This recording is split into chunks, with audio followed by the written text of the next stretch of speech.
Welcome to Elena, Storyteller, a place where novels, love stories, social psychology, and timeless sayings are retold with deep emotions. Join Elena to listen, empathize, and embark on the emotional journey of today's story. Herb from Pain to Hope, the journey of a resilient soul. There are pains so deep they seem ready to drown us in despair. There are days when darkness covers everything, and we wonder if we still have the strength to move forward. And yet, in the weakest of moments, a faint light flickers, the light of hope. It is then we learn to stand again, even when our legs tremble. It is then we realize that true strength is not in never falling, but in daring to rise each time we do. Pain teaches us to cherish. Loss teaches us to love. And time, with its quiet patience, teaches us how to heal. This is not merely a story. It is the journey of a soul that learned to stretch its wings amid the storm, to find faith once more, and to smile through its scars. Because in the end, after everything, what remains within us is not the tears, but the hope. Chapter 1, When the Sky Fell. Morning in the Cotswolds always carried a serene, poetic beauty. The valley still lay veiled in mist, and old limestone cottages appeared and vanished like shy memories among endless fields of lavender that stretched to the foot of distant hills. A gentle wind brushed through the maple leaves, carrying with it the damp scent of earth and the sweetness of wildflowers. In a small, brown-tiled house at the edge of Chipping Campden village, Eleanor Whitmore sat silently by the window. The pale morning light fell across her face, thin but graceful, her gray-blue eyes reflecting the rain-heavy sky, holding within them an ocean of quiet sorrow. On the table before her, the white porcelain teapot still steamed, untouched. Her hand trembled around the pen, and unfinished lines blurred with the stains of her tears. Some pains don't live in memory. They live in the moments we try hardest to forget. She paused, lifted her gaze toward the window. The sky, the color of ashes, was beginning to release its first drops of rain. It had been a year since her father, Arthur Whitmore, died in a car accident on his way home from London. The loss had come so suddenly, so violently, that it felt as if the very sky had collapsed upon Eleanor, crushing every dream, every feeling she had left. Since that day, the house once filled with laughter, and the scent of morning tea had become silent. Nothing remained but the ticking of the clock and the chills slipping through the cracks of the door. Her mother, Amelia Whitmore, still kept her evening ritual of reading the Bible by the fireplace, yet her eyes were hollow, distant. She no longer asked about Eleanor's writing, no longer spoke of spring's coming bloom. She simply sat there, still and voiceless, as though her heart had died with her beloved husband. Eleanor often wandered into her father's study, still carrying the faint scent of oak and old paper. His writing desk remained untouched, the leather notebook left open, his spectacles resting beside it, and a framed photograph of their family taken one golden summer long ago, Eleanor in a white dress, her father's kind smile, her mother standing behind him, hand gently upon his shoulder. Everything remained the same, except that he would never return. Some nights, Eleanor stayed awake till dawn. The rain tapping on the roof tiles echoed like the irregular beat of a weary heart. She remembered her father's words.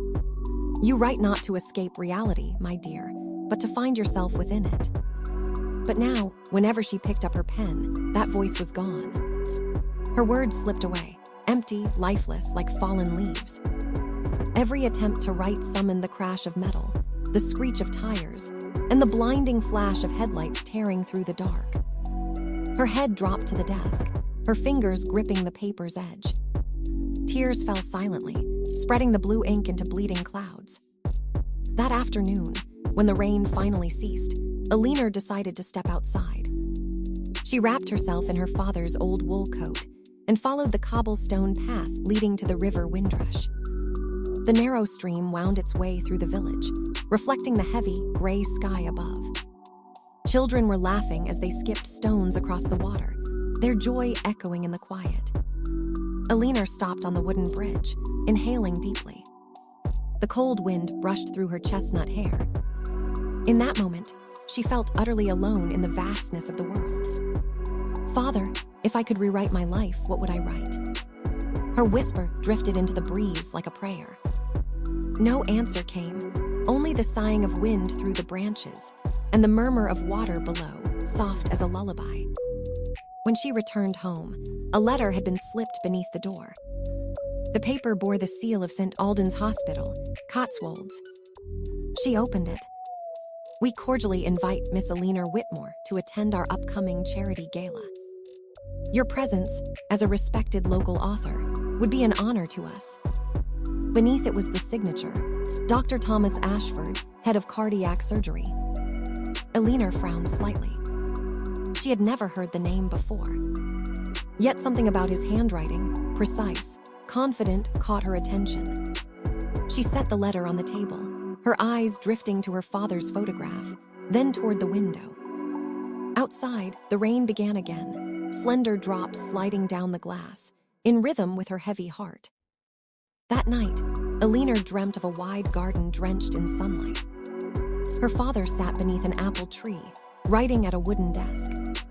He looked up, smiled gently, and said, "You've locked yourself away too long, Alina. Open your heart, for hope never dies. It merely waits for you to find it again." She awoke with a start. Moonlight streamed through the curtains. Outside, the rain had stopped. And within her, something stirred a fragile warmth, a faint flicker of light after the storm. The next morning, she rose early. The sky was clearer, the mist lifting over the valley. Alina put on her coat, slipped the hospital letter into her pocket, and stepped outside. The path to St. Alden's Hospital was lined with lavender, shimmering with dew-like scattered pearls. And there, standing on the gray stone steps of the old hospital, was a man. He stood quietly in the mist, dressed in a long black coat, umbrella in hand, his gaze fixed on the horizon. When Alina approached, he turned. His eyes, silver gray, deep and strange, as though they had carried 1,000 sorrows, met hers. A faint smile touched his lips. "You've arrived just as the rain has ended," he said, his British voice low and warm, roughened slightly, like wind moving through the forest. "I'm Thomas Ashford." Alina hesitated, then nodded softly. "Alina Whitmore." A gentle breeze swept past, carrying the fragrance of lavender and the earthy scent of rain. In that moment, she could not yet know that this chance meeting would change the course of her entire life. Chapter 2: The Man in the Rain. The sky turned gray again, as heavy clouds drifted southward over the Cotswolds, carrying with them the chill and dampness of March. Along the cobblestone path leading to St. Alden's Hospital, Alina pulled her scarf closer around her neck. A light drizzle fell, not enough to soak her coat, but enough to deepen the scent of lavender lingering in the air. The old hospital, over a century in age, stood with moss-covered walls and tall glass windows misted with rain. As Alina stepped into the main hall, she caught the familiar scent, a blend of disinfectant and aged oak, that unique fragrance of a place that had witnessed countless lives depart and return. She was guided to a small reception room, where the golden glow of a vintage lamp cast warmth over the gray stone floor. Before she could sit down, the door opened. The man who entered, Thomas Ashford, stood tall, his white lab coat draped neatly over his shoulders, the collar of his shirt slightly open, a folder in hand. He had an air of quiet composure, yet those silver-gray eyes held her captive. They carried a depth of silence, as though they had seen through all the pain in the world. "Miss Whitmore." His voice was low, warm, slightly husky. "Yes, that's me." He smiled faintly, gesturing toward the chair opposite him. "Thank you for coming. I've read a few of your pieces in the Haven Review. Your writing is special, wistful, but sincere." Alina hesitated. She hadn't expected him to know her work. "I just write what I feel," she replied softly. "And perhaps," he said gently, "because you feel truly, readers can see themselves within your words." Something in her chest trembled. It had been so long since anyone had spoken of her writing with such tenderness. Their conversation stretched on. Thomas explained that the upcoming charity gala was meant to raise funds for underprivileged children in the region, to ensure they could receive free medical treatment. He hoped she might read an excerpt from her writing, or share a story about resilience and overcoming loss. Elinor fell silent. That theme was far too close to her own pain. Thomas seemed to sense her hesitation. His voice softened. "You don't have to say anything if you're not ready. I just believe, sometimes, sharing our pain is the first step to healing it." Elinor looked up at him. His eyes weren't those of a detached physician. They were human, deep, touched by his own quiet sorrow. For a fleeting moment, she wanted to ask, had he ever lost someone he couldn't save? But she didn't. Instead, she whispered, "I'll try." Thomas nodded slightly, and his gaze warmed, like a beam of sunlight breaking through clouds. When the meeting ended, the rain had grown heavier. Elinor stood beneath the stone steps, watching the droplets strike the pavement. She had forgotten her umbrella. Thomas stepped out and saw her hesitating. Without a word, he opened a large black umbrella and held it over them both. "It rains all the time here," he said, a hint of humor in his tone. "If you stay long enough, you'll learn to love it." "Love the rain," she smiled faintly. "I think I'm only learning not to hate it." "Sometimes the things we fear the most," he replied, "are the very things that help us find ourselves." They walked side by side along the wet road, their footsteps reflected in the golden glow of the streetlights. Old houses lined both sides, covered in climbing roses. Rainwater streamed down the walls like silver threads of time. Neither spoke again. Only the sound of rain and their quiet breaths filled the space between them. When they reached the end of the road, Thomas stopped. "You live at the edge of the village, don't you? I've passed a house with a lavender garden. It's beautiful." "That was my father's house," she said softly. "He passed away last year." Thomas tilted his head slightly. His eyes grew gentler, yet shadowed with something deep. "I'm very sorry, Elinor." "Thank you," she replied with a faint smile. "Though I'm not sure if I should grieve for him or for myself." He looked at her for a long moment, then spoke quietly. "Perhaps both, but believe me, pain is not the end. It's just a pause before we begin again." His words echoed in her mind the entire way home. That night, Elinor sat by the window, watching the streetlights shimmer on the rain-slick glass like ribbons of silver. She opened her journal and began to write. "I met a stranger in the rain today. He said pain is not an ending. I don't know if he's right or wrong. But for the first time in months, I want to believe him." She closed the notebook and rested her head against the window frame. It felt as if her heart had just opened, even if only a little. Meanwhile, across the village, Thomas sat in his small rented flat near the hospital. He placed his teacup on the table and gazed silently through the rain-specked window. Beside him lay an old photograph, a young woman with a kind smile. He touched the edge of the picture gently, his eyes clouded with sadness. "Will you forgive me, Claire?" he whispered. "I'm trying to live on just as you wanted." Outside, the rain kept falling, steady, rhythmic, like the heartbeat of a soul not yet healed. A few days later, the charity gala took place in the grand hall of St. Alden's Hospital. Candlelight flickered, and the scent of white chrysanthemums floated through the air. Elinor stood on stage, a microphone trembling slightly in her hand. Before her were hundreds of faces, doctors, nurses, villagers, children. She drew a deep breath, her voice quivering at first. "I once thought that when we lose someone, a part of us dies with them. But I've learned that part doesn't disappear. It becomes strength, the strength to love even more deeply." The hall fell silent. Thomas stood at the back, watching her with quiet eyes. In that moment, he saw himself reflected in her, someone learning to live again, piece by piece. When the event ended and the crowd began to leave, the rain returned once more. Elinor stepped into the entranceway, standing beneath the arch as the drizzle thickened. She noticed Thomas a short distance away, umbrella in hand, his gaze finding hers through the curtain of rain. He approached, opened the umbrella, and held it above them both. His low voice carried softly through the night. "It seems the rain always finds us when we meet." Elinor smiled. "Maybe because we both have something to wash away." Thomas nodded gently. The lamplight glimmered in his eyes, a spark of warmth, like a small flame. "Perhaps, but this time I hope the rain carries away the past and leaves only hope." She looked at him, saying nothing, but inside, warmth began to spread quietly. That night, Elinor stood on her porch, watching the rain fall. Somehow, she felt that destiny was beginning to weave its first, fragile threads of something new.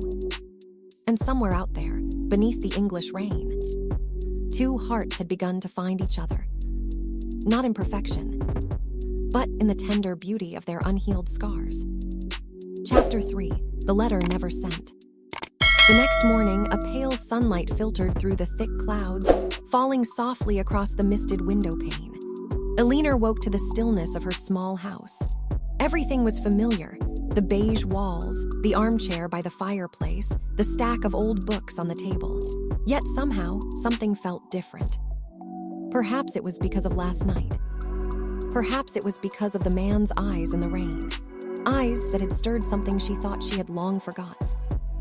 Elinor brewed a cup of black tea, adding a touch of milk, just as her father used to. The steam rose, mingling with the faint scent of dried lavender hanging by the kitchen window. She opened her notebook, flipped to the last page, the one about Thomas, then quietly closed it. There are people whose mere presence in our lives is enough to change the direction of the wind. She decided to tidy the attic, the place her father had once kept his mementos. Since his death, she had never gone up there. The attic door creaked open with a long groan, and the smell of old wood and paper dust filled the air, making Elinor cough softly into her hand. Dim light spilled in from the small window, falling across wooden chests, tin boxes, and stacks of books cloaked in dust. Each step across the old floorboards seemed to awaken sleeping memories. Her father, Edward Whitmore, had been a brilliant surgeon, a man who devoted his life to medicine. But he had also carried a quiet sorrow, one she had never truly understood. Elinor rummaged through the old chests, photographs of him in military uniform, certificates, letters of gratitude from patients. Then, tucked in one corner, she found a small oak box. It was locked, but the clasp had rusted with time. With a gentle twist of a knife, the latch gave way. Inside lay a bundle of letters tied with a faded brown string. None of the letters had ever been sent. The names of the recipients had been carefully blotted out, leaving only the opening line. To the one I cannot forget. Elinor's hands trembled as she opened the first letter. The handwriting was unmistakably her father's, steady, yet trembling with unspoken emotion. Oxford, June 17, 1988. My dearest Claire, I've tried to forget you, but I cannot. There are mornings I wake and swear I can hear your laughter echoing down the hospital corridor. I've married, become a father, yet I have never stopped loving you. Perhaps that is the most shameful truth a man can confess. I still keep the umbrella you left behind that day, the day it rained, the day you left London for Manchester. I don't know if you're still alive, or if you've built a new life somewhere far from here. But if there is another life after this one, I hope I meet you again. Not in a hospital, not among tears, but in the warmth of an afternoon sun, where we can laugh like two people who never lost each other. Edward. Elinor froze. Claire. That name rang in her mind like a distant bell. Claire, the same name Thomas had whispered that night in the rain, his voice thick with sorrow. Will you forgive me, Claire? A chill ran down Elinor's spine. It couldn't be. She flipped through more letters. Each one was addressed to the same woman, Claire, and in several her father mentioned a child. The child I never got to see. Her heart pounded. She didn't know whether to feel afraid or curious. A part of her urged, find out more, while another voice warned, don't open the past unless you're ready for its pain. That afternoon, she made a decision. She would bring one of the letters to St. Alden's Hospital. Not to question Thomas, just to see him. It was raining again. In the Cotswolds, the rain seemed to have endless patience. Thomas was standing by the window on the second floor, gazing out at the drenched garden. When he saw Elinor, he smiled softly. You've come out in the rain again. It seems the rain follows me wherever I go, she replied, trying to mask her unease. He handed her a warm cup of tea. You seem different today. Is something wrong? Elinor looked at him for a long moment. His eyes, steel gray under the amber light, were kind, honest, but also carried a quiet mystery she couldn't quite name. She took the letter from her pocket and placed it gently on the table. Do you know anyone named Claire? Thomas froze, just for a heartbeat, but long enough for Elinor to see the light in his eyes fade, replaced by a shadow of sadness. He sat down, silent for a long while before speaking softly. Claire was my mother. The air seemed to thicken. Elinor's heart clenched painfully in her chest. She struggled to steady her voice. So she was. He nodded slowly. She used to be a nurse in London. Later, she moved to Manchester and died in a car accident when I was 8. The room fell into a silence, so deep they could hear the rain against the glass. Elinor bit her lip. Her mind spun. She gently pushed the letter toward him. I think my father might have known your mother. Thomas stared at the letter, then at her. A flicker of disbelief and confusion crossed his face. He opened it, read a few lines, and his hands began to tremble. Edward Whitmore, he whispered. Dear God. He looked up, his expression changed. Something unspoken lingered there. Pain, wonder, fear. Elinor, if this is true, then, he hesitated. Maybe we share a part of the same past. Outside, the rain poured harder. Thunder rumbled in the distance, like voices from the past stirring awake. Elinor felt as if she were lost in a maze of memories, where old fragments were slowly sliding back into place. She and Thomas, two souls who thought they'd met by chance, were, in truth, bound long ago by two people whose love had been torn apart by time. A love once forbidden, now lingering through generations, its echo carried in their hearts. As Elinor turned to leave, Thomas called after her. Elinor. She stopped, looked back. No matter what this means, he said hoarsely, I believe we didn't meet by accident. She nodded gently. Perhaps we met so the old wounds could finally be told and forgiven. They looked at each other for a long, silent moment through the curtain of rain. Both knew that from this moment on, nothing would ever be the same again. That night, Elinor sat by the window, candlelight flickering over the faded letters. She reread her father's words, tears falling onto the yellowed paper. She whispered, Father, I understand now. Your love wasn't sinful, just unfinished. And maybe it's my turn to finish what you couldn't to forgive. Outside, the wind gathered the rain into silver ribbons that brushed softly against the panes. Somewhere else, Thomas sat quietly by a photograph of his mother, Claire, his fingers tracing her face, his eyes heavy with emotion. He murmured, Mother, I've met the daughter of the man you once loved. She feels like a piece of the past I never knew, and yet, I've never felt so at peace. Chapter 4, Footprints in the Mist. Early morning in Burton-on-the-Water. Mist lay thick across the valley, blurring the gray stone roofs and the little bridges that span the Windrush. Elinor walked along the pebbled lane toward the lavender woods. In her hand, she carried her father's final letter, the letter she had never read. The handwriting was shakier, more hurried, as if written in his last days. If anyone finds this letter, please forgive me. I once loved, I once lost, I once erred, but I never forgot. If Claire is still alive, tell her that I never stopped remembering her. And if the reader is my daughter, Elinor, know that love is not a sin. Live on, do not be afraid to love, do not run from pain as I did. Elinor tightened her grip on the paper. She looked out across the pale sea of mist. Through that white veil, she made out a figure, tall, wrapped in a gray overcoat, walking toward her. It was Thomas. He smiled when he saw her. His breath melted into the fog like a wisp of smoke. "You're up early. I suppose I'm not the only one who comes here to think."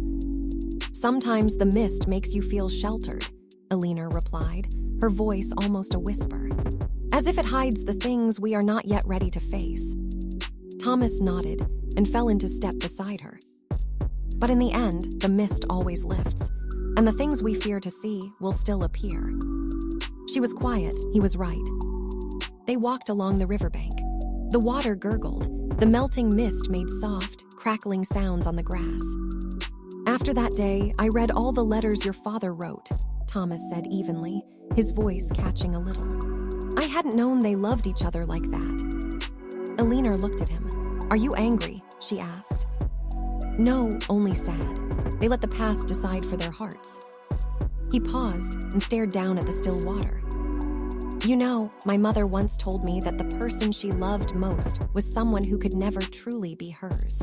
I never imagined it would be your father." Alina gave a small, rueful laugh. "I never knew my father had loved so deeply. He always kept himself closed. Now I think, perhaps he feared his own memories." Thomas nodded. "Perhaps we were born to finish what they could not." They crossed a small stone bridge. On the far side stood an old, abandoned house, a collapsed roof, moss-covered walls. Alina stopped, recognizing it from an old photograph she had found in her father's chest. "This is the house in the picture," she breathed. "Maybe they met here." Thomas touched the damp wooden door.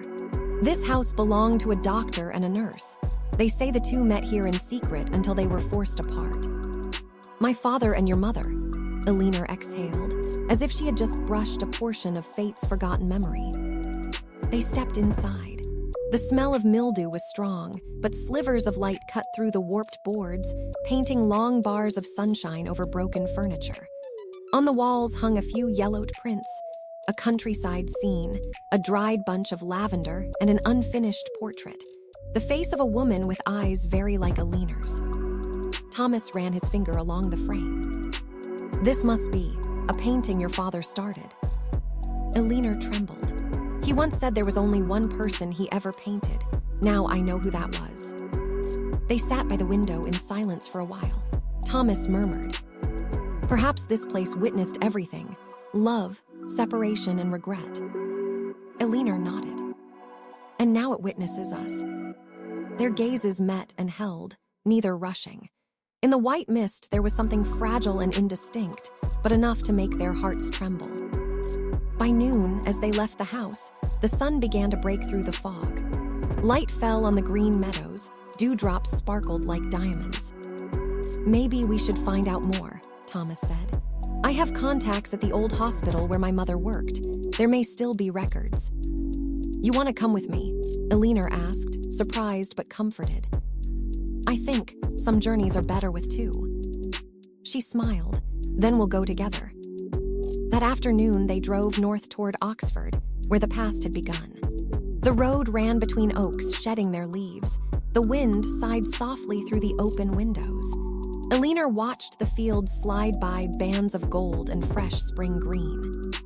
Thomas drove in silence, his face reflected in the glass, composed, but his eyes far away with thought. "Have you ever regretted anything?" she asked. "Regret," he replied with a faint smile. "I lost a patient I swore I would save. I lost someone I loved for lack of courage. Everyone has regrets. The question is whether we live with them or live to make them right." Alina studied him. "Perhaps my father and your mother lived with regret, and perhaps we are living to set it right." Thomas nodded gently. "I want to believe so." By the time they reached Oxford, dusk had settled. Low sun painted the old sandstone buildings. They went to St. Matthew's Hospital, where Claire once worked. An elderly nurse named Margaret received them. At the mention of Claire and Edward, her eyes filled with tears. "Good heavens, Edward and Claire," she whispered. "Poor souls, I remember them well. They loved each other, but they were forced apart. Claire became pregnant, yet her illness meant she left the hospital not long after. Edward, he almost lost his mind when he learned she was gone. Thomas stopped stunned. Pregnant? Margaret nodded, her voice thick. The child was born frail, but survived. Claire entrusted the baby to a family in Bath before she died. Eleanor turned to Thomas. Her heart thudded painfully against her ribs. Thomas, you were born in Bath, weren't you? He fell silent. After a long pause, he nodded. Margaret continued softly. Edward never knew. He believed the child had died with Claire. No one spoke. Only the old clock in the hallway marked time with slow, steady ticks. Eleanor looked at Thomas. His eyes seemed to hold 1,000 storms. So that means my father once loved your mother, and you might be. Thomas put a steady hand on her shoulder, gentle but firm. No, I don't want us to see one another only through the shadow of our parents' past. I only know that since I met you, I felt as if I'd found something I'd been waiting for. His voice roughened, and Eleanor saw not only pain in his gaze, but also a quiet faith. The faith of someone who wanted to begin again despite fate. They left the hospital as the evening mist thickened. Lamp posts cast halos through the fog, lending a dreamlike glow to the path. They walked side by side, saying nothing. Only their breathing and footsteps kept time. Eleanor said softly, "My father once wrote that if there were another life, he would meet Claire on a sunny afternoon. Perhaps he didn't know that in this life, their children would meet in the mist and still alive." Thomas smiled slightly, a blend of sorrow and peace. Perhaps love does not die, Eleanor. It merely transforms and finds its way back through people like us. She nodded, eyes brimming. And perhaps that is how destiny heals the past. Chapter 5, When the Heart Learns to Smile. Spring came early that year in the Cotswolds. The morning mist faded faster than usual, and the lavender fields began to bud beneath a veil of pale sunlight. In the village, cobblestone streets were swept clean, and old cottages were freshly painted white, a quiet announcement that the festival season was drawing near. Eleanor woke early, pulled open the curtains, and took a deep breath. The breeze carried the scent of freshly cut grass mingled with the aroma of coffee drifting from the cafe across the street. It had been a long time since she felt this light, not because her sadness had vanished, but because she had learned how to live with it. On the table lay the manuscript she had been writing. The first line felt like a promise to herself. "I once thought happiness meant no longer feeling pain, but now I know happiness is when you can still smile, even while it hurts."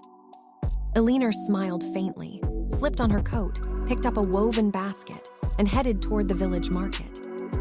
Today, she and Thomas were meeting to plan the spring charity fair, the first event they would organize together for the small hospital where he worked.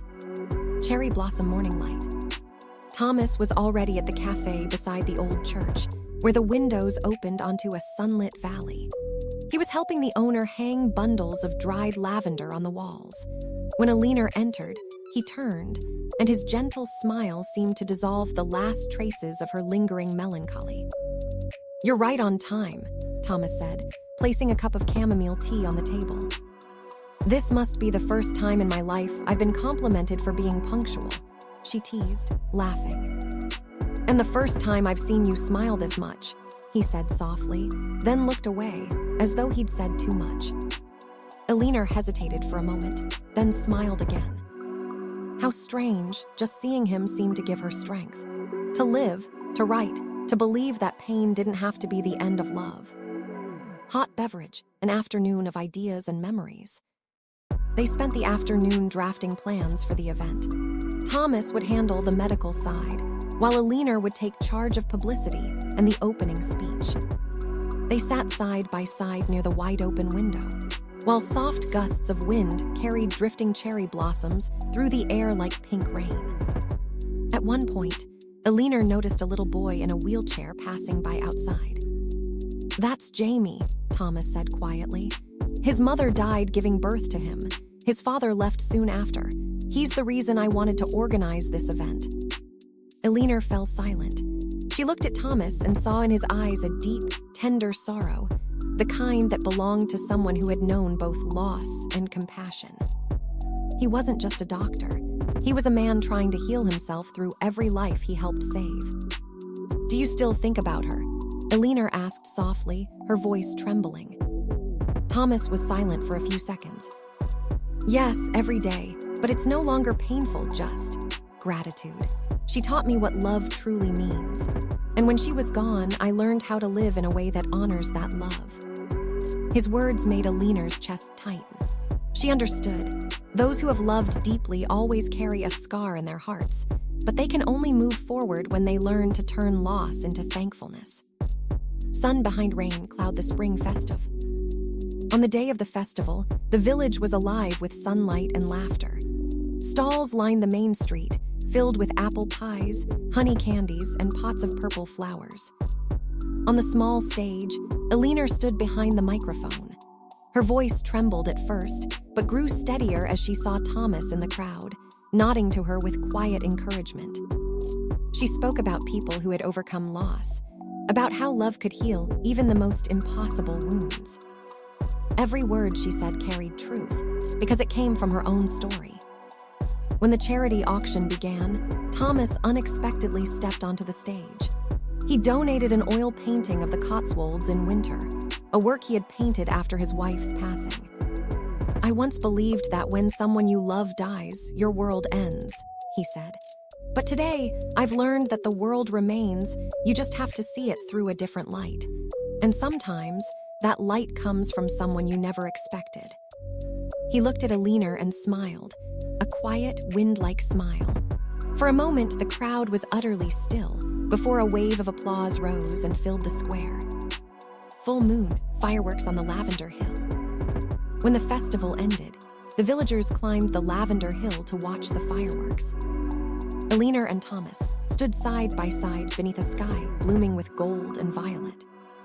"Thank you," she whispered, leaning her head lightly on his shoulder.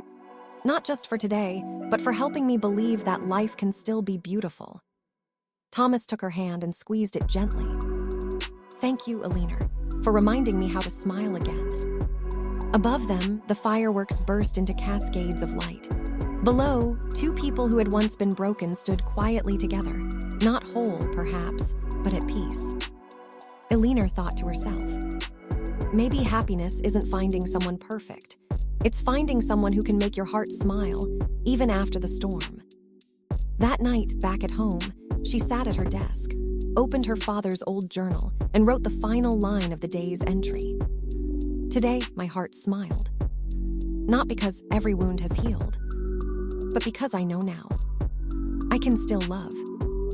Chapter 6, The Storm Over London. Spring drifted gently through the Cotswolds that year, like an old melody played on soft strings.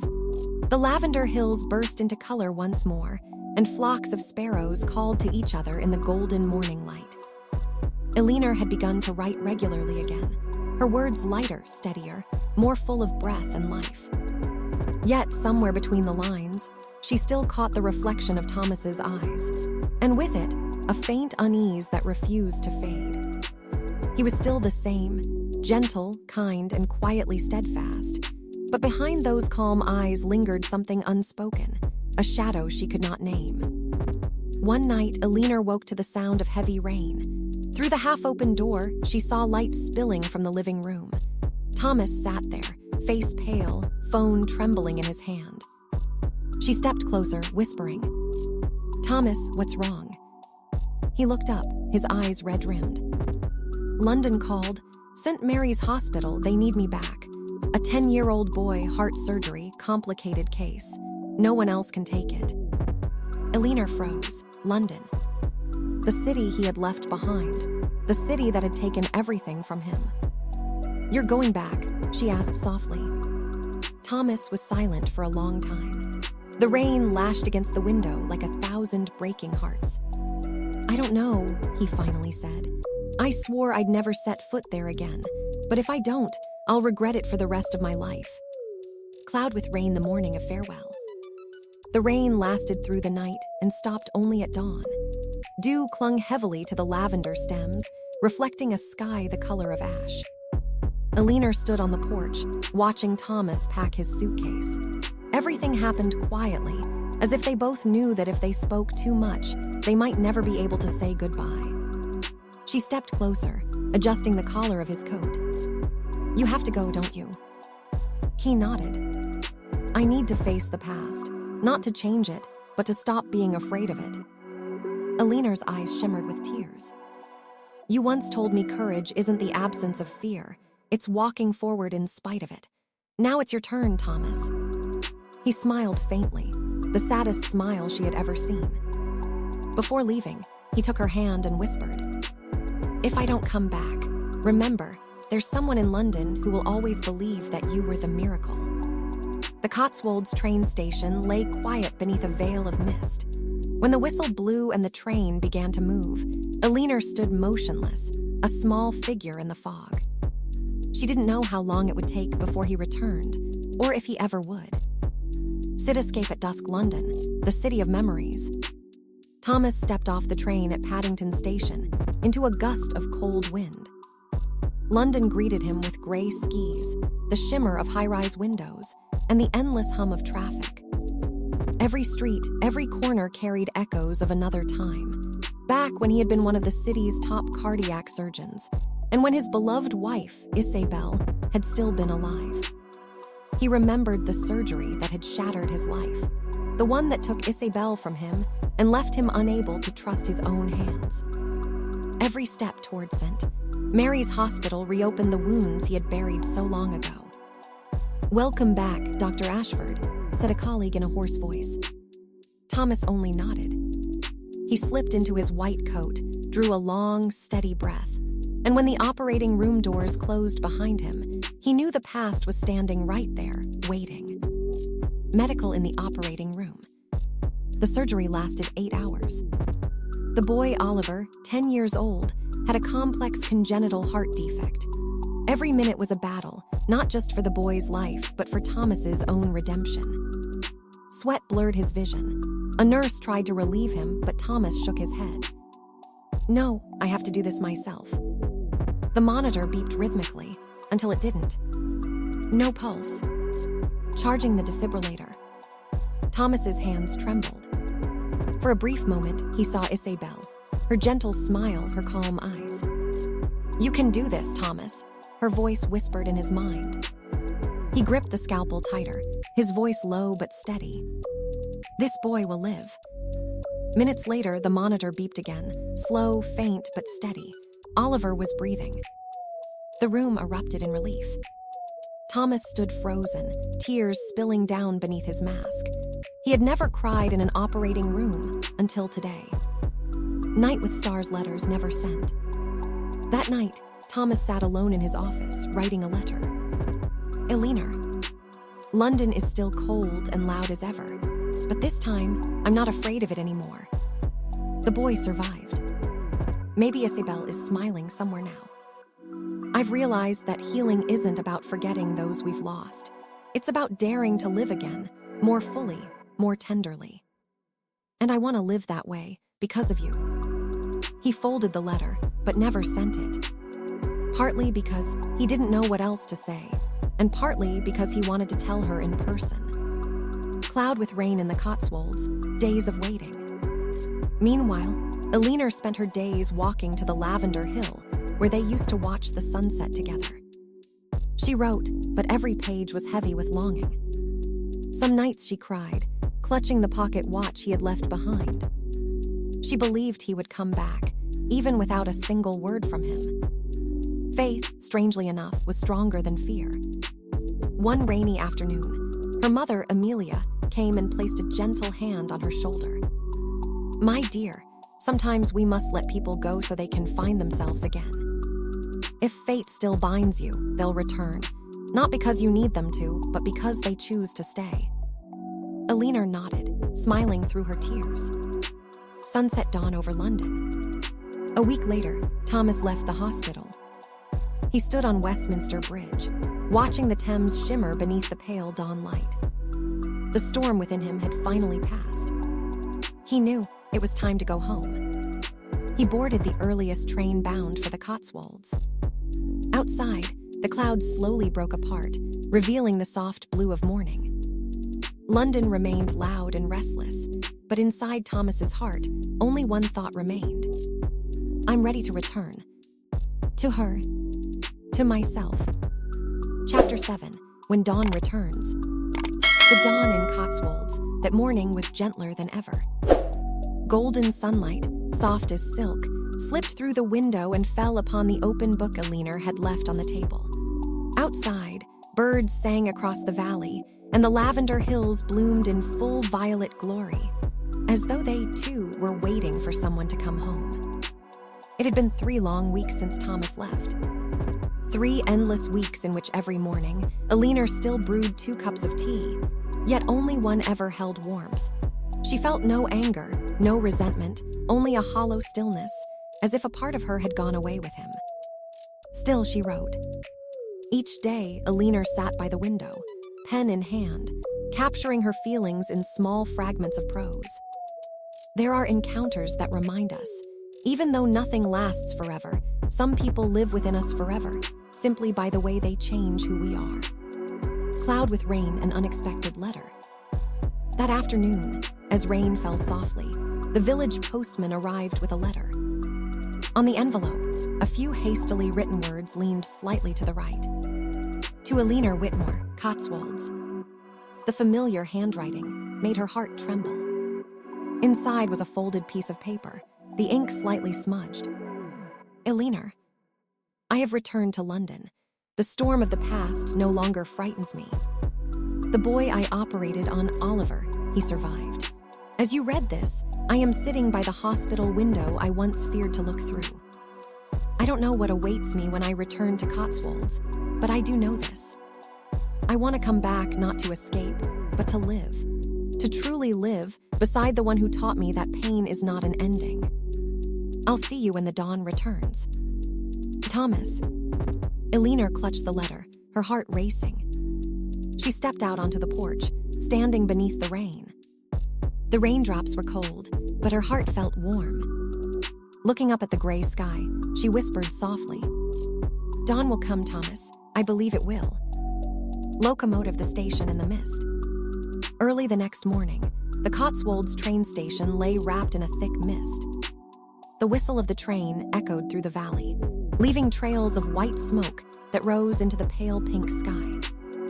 Alina wore a cream-colored dress and a lavender shawl, the color Thomas once said, looks like the light in your smile. She didn't know which train he would take, or if he would truly return. But something deep inside told her to be there, at the very place where their farewell had once begun. At 7 a.m., the train from London slowly rolled into the station. Alina held her breath. The doors opened, passengers stepped down one by one. Just as she was about to lose hope, she saw him, tall, familiar, wearing a brown coat. His gray eyes warm despite the fatigue etched into them. Thomas stepped down, looked around, and then saw her. In that moment, the world seemed to stop. Revolving Hearts reunion at dawn. He walked toward her slowly. Mist drifted around them. Raindrops clung to his hair and shoulders. I was afraid you wouldn't come, Thomas said softly. I was afraid you wouldn't return, Alina replied, her lips trembling. Then they both laughed, a true, tender laugh that needed no words. Thomas reached out and took her hand. The warmth of it, once lost, now felt achingly real. I once thought that leaving London would help me forget the past, he said. But I learned that we can't run from it, we can only grow from it. Alina looked up at him and answered quietly. I once thought love was what hurt us, but now I know love is what makes us strong enough to forgive others and ourselves. Thomas tightened his grip, whispering, I've walked through the storm, Alina, and this dawn, it's ours. House with garden, the village reborn. In the days that followed, Thomas stayed in Cotswolds. The village hospital opened a small cardiac clinic under his care. Each morning, the laughter of children echoed outside his window. Oliver, the boy he had saved, was brought there to recover, and Alina often came to read stories to him. The once quiet village began to feel alive again. People said that ever since those two returned, Cotswold seemed brighter. But only Alina and Thomas knew that light came from within, from hearts once broken, now brave enough to love again. Rose a violet evening. One evening, they walked together through the lavender fields. The wind carried the scent of flowers all around them. Thomas stopped and pulled a small box from his coat. "I didn't bring a ring," he said with a shy smile, "only something else." Inside was a silver fountain pen, the one that had belonged to Alina's father. "I found it while helping clear out the hospital office," he said. "I thought maybe it should return to the one meant to continue the story left unfinished." Alina's eyes welled with tears. "My father used to say, whoever holds this pen will find the strength within themselves. Maybe you're the one who made that come true." Thomas smiled gently. "And you, Alina, are the one who helped me find my heart again." She looked up at the sky. The sunset poured down like honey, painting the fields purple and gold. In the wind, she could hear her heartbeat, and in that rhythm, she felt him there. Sparkles a promise. That night, when the village had fallen silent, Alina sat by her desk and opened her old notebook. She began writing the final page of the novel she had started after her father's passing. "I met someone who didn't come to erase my pain, but to teach me how to turn pain into strength. When dawn returned, I realized the greatest miracle isn't surviving the storm, but being able to smile with someone after it has passed." She closed the notebook and gazed out the window.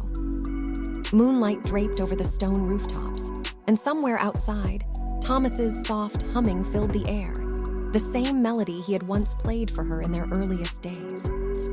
Alina smiled. Dawn had truly returned. Chapter 8: The Light on Lavender Hill. That summer in Cotswolds came earlier than usual.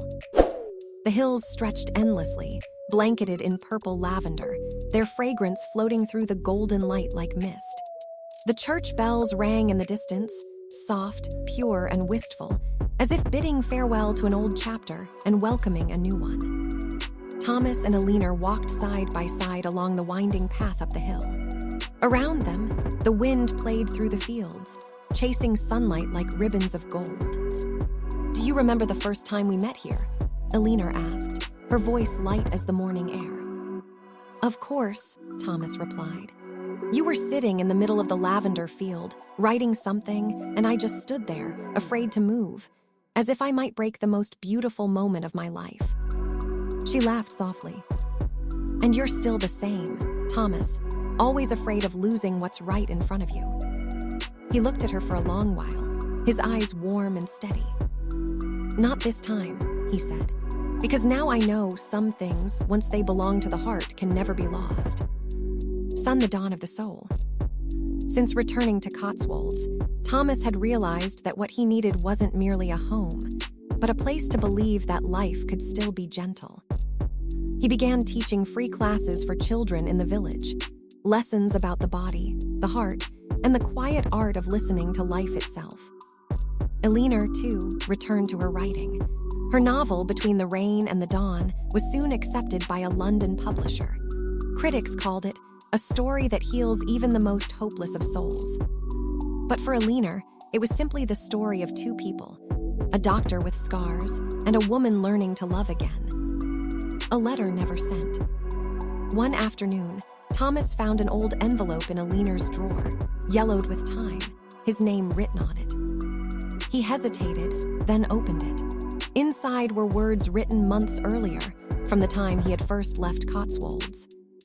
"Thomas, if you are reading this, it means I have finally learned how not to cry. I don't blame you for leaving. Perhaps we all need our own journeys to find ourselves again. But if you ever return, please don't come back out of guilt or pity or memory. Come back because you truly wish to begin again. And if that day comes, I promise I will open my heart to you, not as someone who has been hurt, but as someone ready to love." Thomas folded the letter and placed it back on the desk. Outside, Alina was tending to the lavender plants she had just replanted. He watched her through the sunlight, smiling quietly. I have truly begun again, he thought. Sun behind rain cloud the final storm. But fate never stops testing those who love. One night, a violent storm swept across Cotswolds. Rain poured down in torrents. Thunder tore the sky apart. The roof of Thomas's clinic was ripped open, and the lower floor of Aliner's house flooded. In the chaos, Thomas rushed into the rain, trying to save his medical notes and journals from being washed away. Aliner followed with a lantern in hand, its flickering light trembling in the wind. Standing there, drenched to the bone, she shouted through the storm, "Why can't you ever think about yourself?" Thomas laughed between the thunderclaps. "Because I spent too long running from life. Now, I want to live, even if it means protecting the smallest things." Aliner threw her arms around him, rain cascading over them both. In that wild, luminous moment, amidst lightning and wind, they realized something profound. The storm no longer frightened them, because they had found each other. Sunrise, the light returns. By morning, the sky had cleared, sharp and blue as glass. The village still stood. The lavender fields had bent under the storm, but most of them lifted their heads again, blooming stronger than before. Aliner stepped onto the porch, breathing in deeply. The air smelled of earth, of flowers, and of renewal. Thomas approached, holding a single lavender stem. "This one survived the storm," he said. Aliner smiled, taking it gently. "Just like us," she whispered. Open book the years that followed. Time passed, and Cotswolds became known as a place of healing. People called Thomas's small clinic the House of Dawn, and Aliner's bookstore the Lavender Room. She often held outdoor readings where children lay on the grass, listening to her stories of hope. Thomas would sit nearby, watching her with quiet pride, his eyes reflecting the peace of a man who had weathered every storm. They never had a grand wedding. One golden lesson from pain to hope. Life is not always gentle. Each of us, at some point, must walk through the dark, where faith seems to shatter, and the past becomes a wound that feels impossible to heal. Yet, it is often in those moments of deepest loss that we discover something precious, the quiet strength of the human heart. Aliner and Thomas were not extraordinary people. They were simply two souls who had once been broken, confused, afraid to love again. But by daring to face their pain, they learned one simple truth. Healing is not about forgetting the past, but about learning to walk with it. We cannot choose who will leave our lives, but we can choose how we live after they are gone. Perhaps today you are still wandering through hurt and regret, but please do not close your heart. Because one day, when you dare to open the window of your soul, light will pour in again, softly, warmly, and enough to remind you that life is still beautiful. The love in this story does not promise eternity, nor is it grand or flawless. It is the kind of love born from people who know that happiness is fragile, and therefore choose to cherish every fleeting moment they have together. The greatest lesson is not how to hold on to someone, but how to become a better version of yourself through love. And when the storms finally pass, when pain no longer cuts as sharply as before, you will realize this. Everything that happens, loss, sorrow, heartbreak, comes to teach us how to love more deeply, live more kindly, and understand that light never truly disappears. It only waits for us to be brave enough to see it again. In the end, the message that Aliner and Thomas leave behind is more than just a love story. It is a reminder for all of us. Do not fear pain, for within pain, the seed of hope is already growing. And when we are strong enough to keep walking forward, life will bloom again, like the lavender after the storm, still radiant, still fragrant, for those who believe. Thank you so much for watching until the end. Don't forget to subscribe to support Elena, Storyteller, and stay tuned for the next heartfelt video.